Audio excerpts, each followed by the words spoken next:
Hello, my name is Gerald Lewis. I'm a general physician and a cardiologist, and welcome to another of these medical talks on the web. Question I'm frequently asked by my patients is, Doctor, do I really need to take nutritional supplements? And my response is, you're almost certainly already taking them. In many countries, certainly in New Zealand, they've added iodine to our salt. Every pregnant woman is given folic acid, and in many countries, they're adding folic acid to the bread.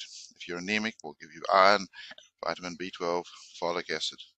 So it's already part of conventional medicine, and certainly farmers and vets always supplement their animals because no matter how good the feed is, they realize that they don't get all the nutrients the animals require.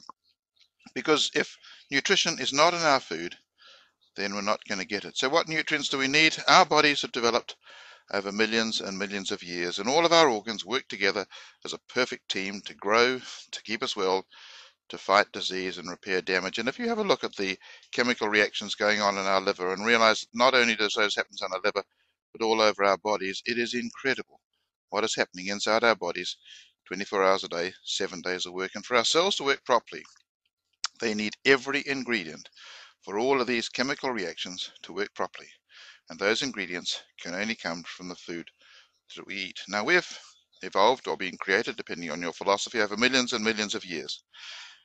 And our bodies are designed to receive nutrition, to enable our bodies to grow, to be protected from the outside world, to fight against infection and diseases, to heal, and also to recover from injury, disease, and illness. And all of these things will happen automatically inside our bodies, but we do have a definite role.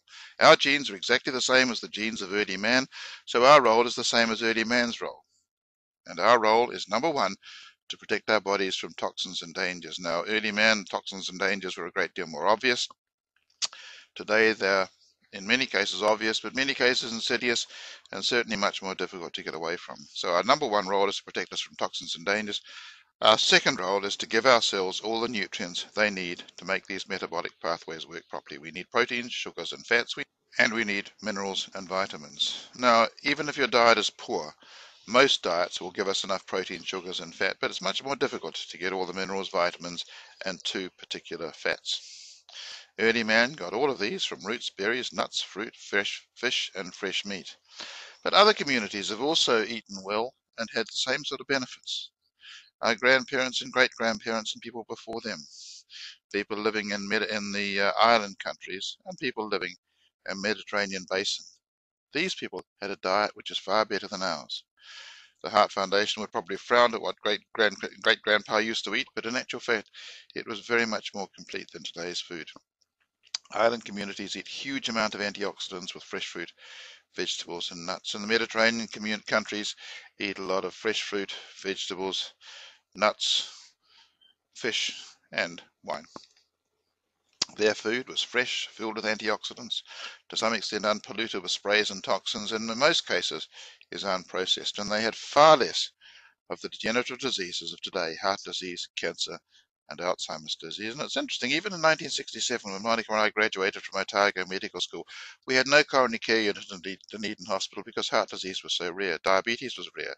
Alzheimer's wasn't even in our textbook, and cancer was much less common. And that's when Elvis was the king. So we're not talking about a long time ago when these diseases were much less common. It matters where you live. Have a look at this graph from the United Nations on deaths per 100,000 population from heart disease. New Zealand up near the top, 127. But look at the Mediterranean countries down the bottom. France, 39. Despite the billions of dollars we spend, these diseases, heart disease, cancer, Alzheimer's, diabetes, etc., continue to grow. Look at these graphs. This is heart disease in the United States between 1970 and 2003. It continues to rise. Breast cancer, all forms of cancer rising throughout the world since the 1980s, almost doubled since the 1980s. Alzheimer's disease increasing. Look at 1984, it hardly occurred at all. And the graph is getting steeper and steeper and steeper. And probably the most frightening disease of the modern world is diabetes, which in every civilized country is getting higher and higher. And quite a frightening study came out from the CDC in the United States. 1 child in 3 born in 2010 is going to develop diabetes unless we do something about it. And that's our children and our grandchildren. Money we're spending seems to be going down the drain because it certainly is not reducing these diseases. And the reason is that we're concentrating mostly on drugs, and they just won't work. And they won't work simply because we throw drugs into this magnificent series of metabolic pathways generated over millions of years. And these drugs screw up these beautifully designed pathways. They may temporarily fix a headache or lower the cholesterol or drop the blood pressure, but they all have side effects, toxic effects, and they can all change our bodies, and those changes are usually to the bad rather than the good. But I'm not saying we shouldn't use drugs, because we do need to use drugs, and I'm using them all the time in acute medicine. But let's make it our last choice, not the first. Drugs are certainly essential for acute medicine, but for prevention, they're far, far less effective. We hardly have one drug that has been shown actually to reduce the development of most of today's diseases. Now, if we fed ourselves and organs with all the nutrients they need, our bodies will protect us.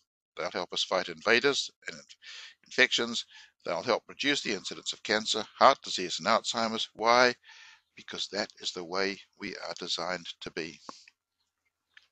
So why can't we eat like healthy communities? And sadly, even if we ate the same food, it isn't the same. This is their idea of a salmon, not one living its life in a cage being fed with antibiotics and colouring and hormones. That's what they ate for fresh fruit and vegetables, not sprayed, stored, and processed. They ate free-range animals, not animals cooped up in a barn. That's their idea of fresh meat, not that. And their cereals were unprocessed complete, including rice, bread, and grains, not the highly processed food of today. Now, what should we be eating? We should be eating fruits, vegetables, nuts, seeds, whole grains, fish, shellfish, and maybe on a regular basis a little bit of red wine. But do we, and do our children? The answer, of course, you know, is no. That's what they see on the television on the left-hand side. That's what they eat on the right-hand side. And unfortunately, fast food places are becoming places where children meet and have their social activities as well. So if we don't eat all those things at the top, and our children don't, then our only hope for good health is to supplement our diet, and that, of course, is to take nutritional supplements. And it's hard to see any person that should not disagree with that. If we ate as well as we could and took complete supplements, vitamins, minerals, and fish oils, we could have a diet very similar to these healthy communities down the bottom of the screen. Would it work? Well, there's data that it would. The USA Nurses Trial, they studied 88,000 nurses, and they've been following them since 1974. And heart attacks and deaths were reduced in those nurses taking supplements. And look at the reduction that happened in those nurses. Fish oils and sudden death. There have been numerous studies showing people with heart disease who took fish oils. These are the people who took dummy fish oil tablets, and these are the people who took fish oils. And in all those studies, sudden death was reduced by half or even a great deal more. And there are many trials showing that many cancers can be helped by taking vitamins, minerals, and other supplements. But are we starting too late? Heart disease, bone disease, we do know starts early. Diabetes, cancer, Alzheimer's may all start when we're young. After the Vietnamese and Korean War, they did postmortems on the young pilots who were killed, and they found that over 40% of them had early coronary artery disease. So supplements should start early in life, probably as soon as we start eating solids, not in our 50s and 60s. And of course, that's what happens in these healthy communities. It's not just the adults who eat well, the children eat exactly the same food, which contains just the same nutrients. So the diet plus supplements should give us an ideal of nutrition, high vitamins, antioxidants, and optimal minerals. But unfortunately, most over-the-counter supplements don't provide what we need. McWilliam and 14 other nutritional experts have written a number of books called The Comparative Guide to Nutritional Supplements, working out what the ideal diet people should be taking. And along the bottom are the vitamins and minerals that everybody should be taking, and each one 100% of the ideal dose is shown on that graph. Now, when you compare this with the most commonly used supplement in the world, you can see there are quite a number of vitamins and minerals, but just have a look at the dose. That's vitamin E, that's vitamin C, vitamin B6, folic acid, and vitamin B12. When you think it should be going up to each one of those should be going up the top for the ideal dose. We're hardly supplementing our people with anything at all when they take these supplements, so it's not surprising that most supplements have very little value. So if we took a diet as good as we can get and took a good comprehensive supplement, multi and fish oils, started at a young age and continued throughout life, we would have a nutritional intake very similar to the Mediterranean one. We could reduce heart and other diseases, just like in the Mediterranean countries, down to their level in one generation. In all the countries up the top of that graph, we could move them all down to the bottom. That is a real legacy which we could leave to our children and to our grandchildren. And these are my grandchildren, and I can assure you that's exactly what we are doing. So, doctor, do I need to take nutritional supplements? My answer is if you want the best for you, your family, and your friends, indeed you do. But make absolutely certain that the ones you're taking are good, complete, and quality ones. Thank you for listening.